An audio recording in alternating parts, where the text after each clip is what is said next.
Now that we have discussed what web requests are, what APIs are, and the overview of how data is transferred between apps and servers, let's dive into the next step, which is actually creating your very own network request from your own app. So we will be actually making web requests from our app to the Swappy API. If you stop and think about that, that's really cool.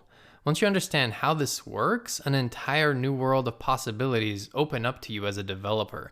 You are no longer bound to what you can just make from the UI elements in the object library and local data. You gain access to pretty much any information in the world. So let's do this. In this section, we are going to learn how to make web requests in a couple ways. The way to do it with vanilla Swift is using what is called URLSession. This is a class and set of classes that provide an API for downloading content. We are going to start with that, then we are also going to learn how to do it with a library called Alumofire, which makes a lot of networking requests easier. And Alumofire is one of the most, if not the most popular library used in iOS projects. So we are going to start out making ourselves a class that will be responsible for making the network request to our API to retrieve the information for our person. So let's create a new group called services. I'm going to right click on our project, say new group, and this is going to be called services. And I am going to drag this down here right above utils. And I'm going to right click on services and say new file.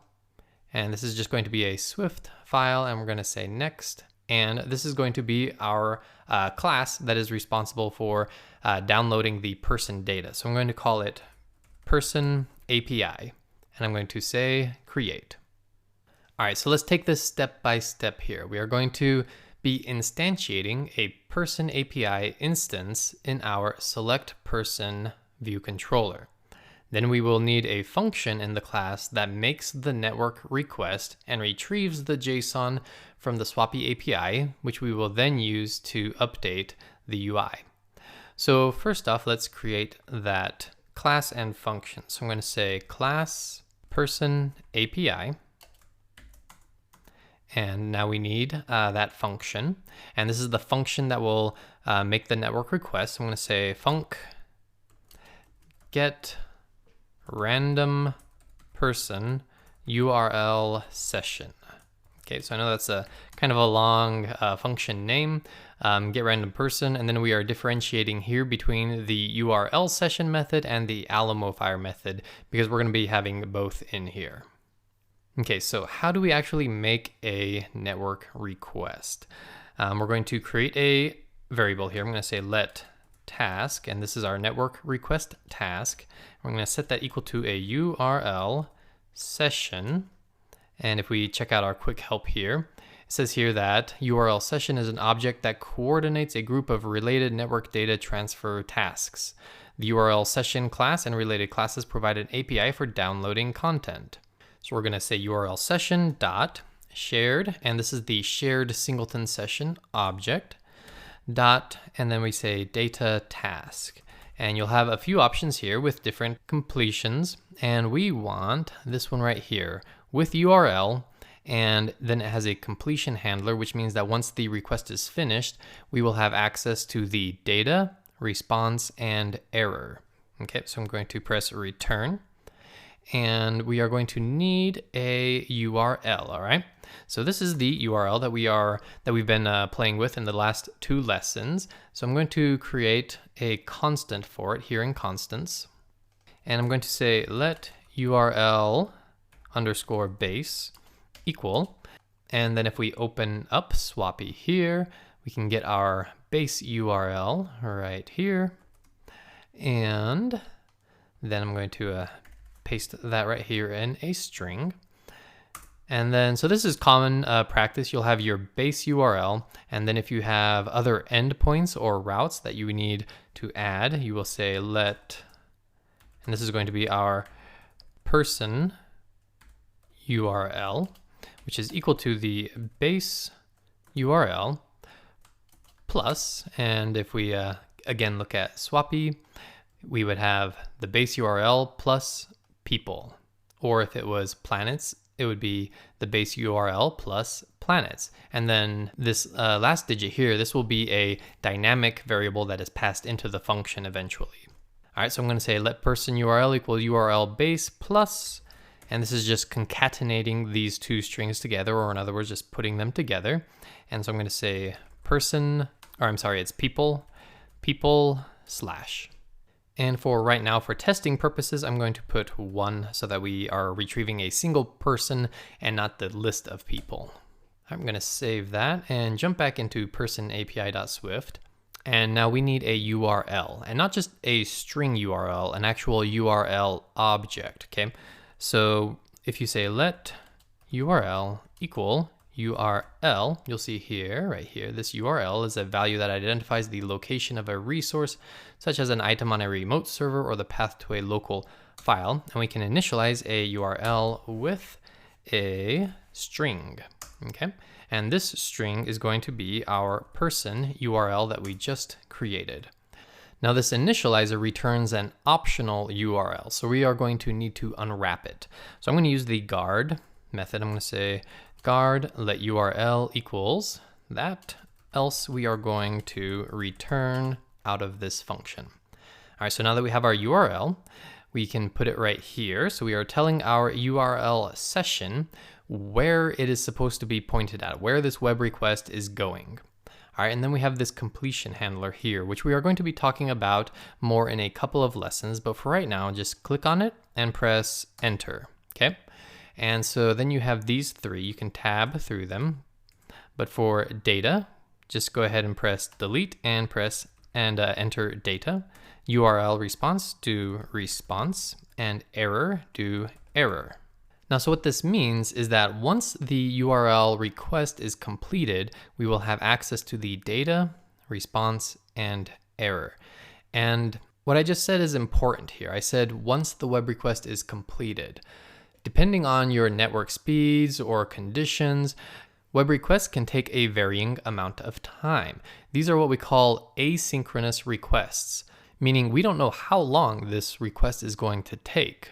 But once it finishes, then we have access to these three things. So let's go ahead and actually just print data and response to see what those look like. So I'm going to say print, I'm going to say data is equal to, and I'm going to do some string interpolation and put in data. Then I'm going to just copy that, paste that, and say response, and we'll print out response. Okay, and we can see real quick what we should kind of expect for these things. If we click on data task and come down here to the parameters, well, let's read a little bit more real quick about the data task. Here it says that this creates a task that retrieves the contents of the specified URL, then calls a handler upon completion. All right, so we're creating a task that retrieves the contents from this URL and gives us back the data response and error. And if we look at the parameters down here, we see here data, which is the data returned by the server.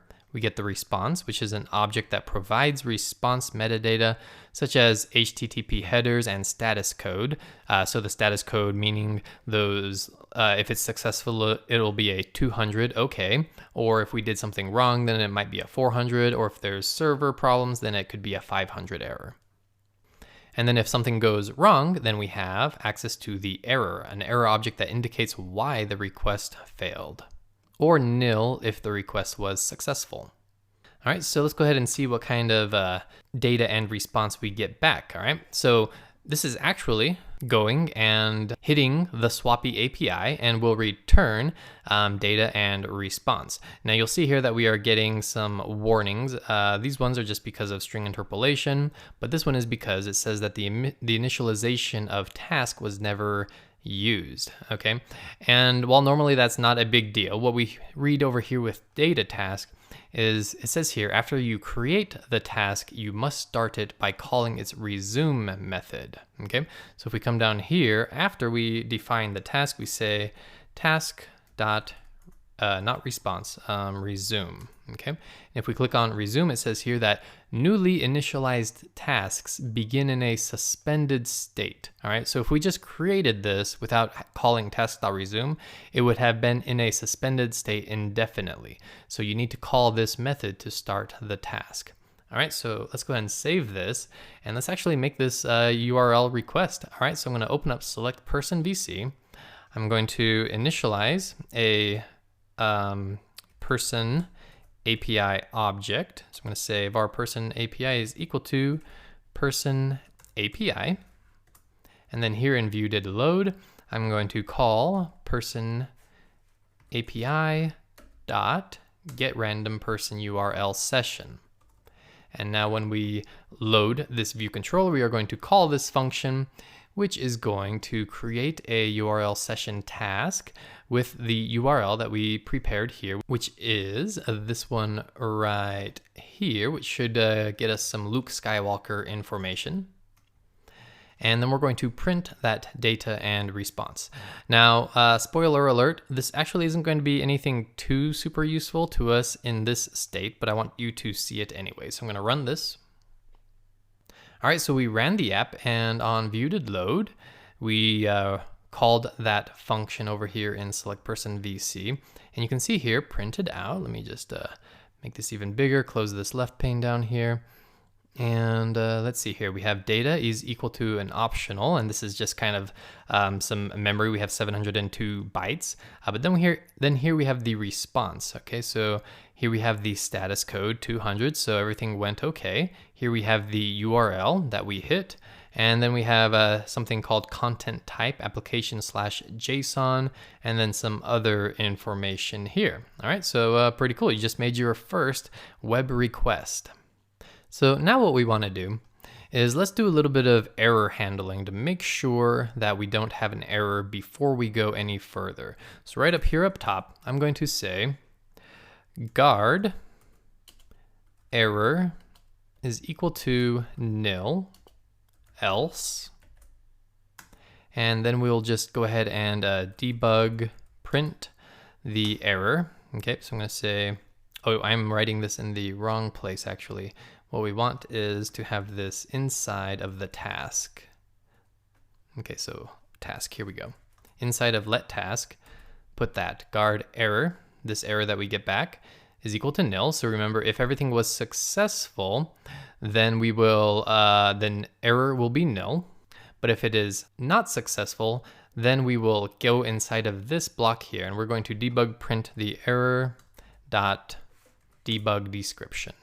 And then we just say return. Okay, so this is a little bit different from the guard let optional unwrapping that you're used to.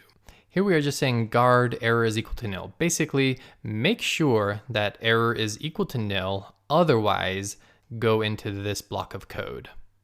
So if the request was successful, error will be nil, and we're going to say make sure error is nil, and it is. Okay, so then we're just going to continue on down here. The next thing that we need to do is unwrap our data.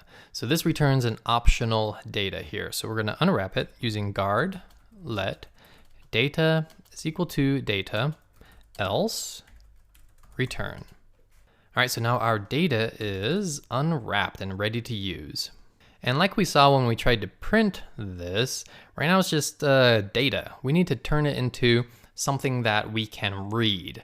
And if you recall, that something that we want to be able to read is JSON, okay? So we have some tools here, something called a JSON serializer. So that looks something like this. We can say let JSON equal JSON serialization dot JSON object. Okay, but the problem here, I'm not going to go any further with this because this .json object does something called throws, okay? So when a function throws, it means that it can throw an error, or in other words, it's possible that this function is going to fail doing what it is trying to do. And so if that happens, I'm going to throw an error, and you as the programmer, you need to handle that, okay? And the way that we do that is with something called a do catch block. So we're gonna say do and then we do open and close curly braces. Then we do catch. Okay, so we say do, and this is where we are going to try to do the thing that we want to do. If it fails, then we catch that error that it throws, that the function throws, okay? So you can kind of see the terminology there. It throws an error and we have to catch the error, okay? So if there is an error, we are just going to print out the error. So I'm going to say debug print error dot localized description, and we will again return out of this function. Now here inside of the do, we are going to try to serialize our data into JSON. So I'm going to say let JSON equal try JSON serialization. And so this try right here, that's just saying try to do the thing that might fail, that might throw an error. So we're going to say try JSON serialization dot, we want to turn it into a JSON object. This returns a foundation object from given JSON data. And we see that we pass, it says with data and some options. We're going to do with, and we pass in this data that we just unwrapped. And options, we're not going to do any options right now. I'm just going to do an empty array. And so now this is what is called an any object. And we need it to be something that we can use that resembles that JSON. And what we use is actually a dictionary, okay? So right now we need to go ahead and cast our JSON into a dictionary. So I'm going to say guard let JSON equal JSON as a dictionary of key string and value any, okay? And I'm saying value of any because if you recall from our API, you never know exactly what is going to come back from our value. Okay, so most of these are strings. Let me see if I can find something besides a string. We could have arrays, you could have integers, etc. So we need this to be any. And if that fails, if that casting fails, we will return. Oh, and I have a definition conflicts. So I'm going to name this JSON any, and then guard let JSON equals JSON any. There we go. All right, so now we have our JSON object. Let's go ahead and print that and see if that looks more like what we expect. So I'm going to say print JSON, and let's go ahead and run that.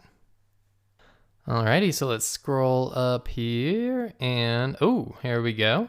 I'm seeing hair color blonde, name Luke Skywalker, vehicles. And something that you might find interesting here is that this doesn't look like it is in any particular order. Some of the JSON properties and values have come back in a different order, and that's just part of an asynchronous request.